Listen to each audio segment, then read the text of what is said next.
नमस्कार, आप देख रहे हैं सी न्यूज भारत और मैं हूं आपके साथ वैष्णवी। वक्त हो चला है न्यूज बुलेटिन का। इस बुलेटिन में हम जानेंगे कहां से छात्रा सकुशल आई वापस, कहां चलाया गया पोलियो बूथ अभियान और कहां चुनाव अधिकारी का पुतला जलाकर जताया गया रोष। इन सभी खबरों पर करेंगे विस्तार से चर्चा। टीकमगढ़ जिले की एक छात्रा यूक्रेन से आज अपने घर वापस आई है। छात्रा विधि जैन ने मीडिया को बताया कि यूक्रेन की स्थिति खराब हो चुकी है। वहां छात्रों को काफी समस्याओं का सामना करना पड़ रहा है। भारत सरकार वेस्ट साइड से छात्रों को बाहर निकाल रही है, लेकिन सबसे बड़ी संख्या ईस्ट साइड में है, जहां बड़ी संख्या में भारतीय छात्र फंसे हुए हैं। विधि जैन ने बताया कि वह यूक्रेन में MBBS की पढ़ाई कर रही हैं, जो 23 तारीख की रात में भारत के लिए रवाना हो गई थी। तभी 24 तारीख को सुबह से ही यूक्रेन में बमबारी शुरू हो गई थी। विधि ने बताया कि यूक्रेन में जिस कॉलेज में पढ़ाई करती हैं, वहां ऑफलाइन पढ़ाई हो रही थी, इसलिए उस समय कोई छात्र भारत वापस नहीं आए। लेकिन जिन छात्राओं ने टिकट बुक करा लिए थे, वह युद्ध शुरू होने के पहले ही निकल आए थे। हालांकि अब भारत सरकार के द्वारा छात्रों को बाहर निकालने की कोशिशें जारी हैं, लेकिन ईस्ट साइड में पढ़ने वाले छात्रों के लिए बॉर्डर काफी दूर है और इस बॉर्डर तक छात्रों का पहुंचना मुश्किल है।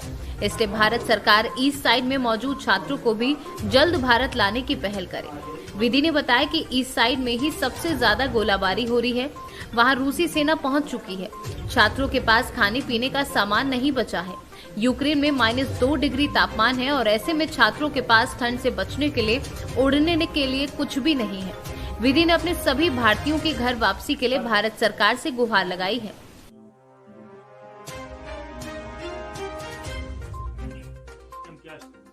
उस टाइम पर तो जब मैं यहाँ पे वापस आई थी, मेरी सुबह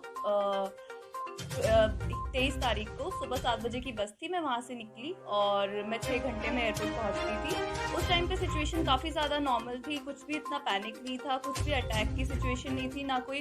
उसके बाद जब मैं एयरपोर्ट पहुंची, उसके बाद हाँ, उन्होंने रेड अलर्ट जारी कर दिया था कि रेड अलर्ट स्टार्ट हो गया। वॉर कभी भी स्टार्ट हो सकती है, लेकिन मतलब वॉर वगैरह ऐसा कुछ था नहीं। तो लेकिन जब मैं एयरपोर्ट पहुंची तो मुझे पता चला कि मेरी फ़्लाइट डिले हो चुकी है और मेरी फ़्लाइट हो गई थी रात में रात में 9:40 की फ़्लाइट थी, तो वो हो गई थी रात के 1:50 की अगले दिन की सुबह फ़्लाइट।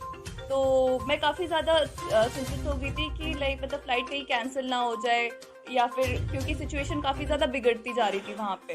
तो फिर जैसे ही मैंने बोर्डिंग की और मैं वहाँ से बोर्डिंग करके मैं इंडिया लैंड कर गई थी दिल्ली एयरपोर्ट पे 24 तारीख को शाम में 7 बजे।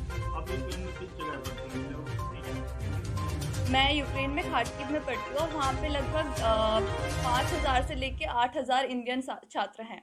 इसके अलावा भी आपके कई हाँ, उसके अलावा मेरे काफ़ी ज़्यादा दोस्त हैं वहाँ पे। टीकमगढ़ के भी दोस्त हैं और खासकर अलग अलग कंट्री के, अलग अलग इंडिया के अलग अलग स्टेट के दोस्त हैं। सारे वहाँ पे फंसे हुए हैं। मेट्रो में, कुछ मेट्रो में रह रहे, कुछ बंकर्स में रह रहे। टीकमगढ़ से सी न्यूज संवाददाता गिरीश कुमार खरे की रिपोर्ट।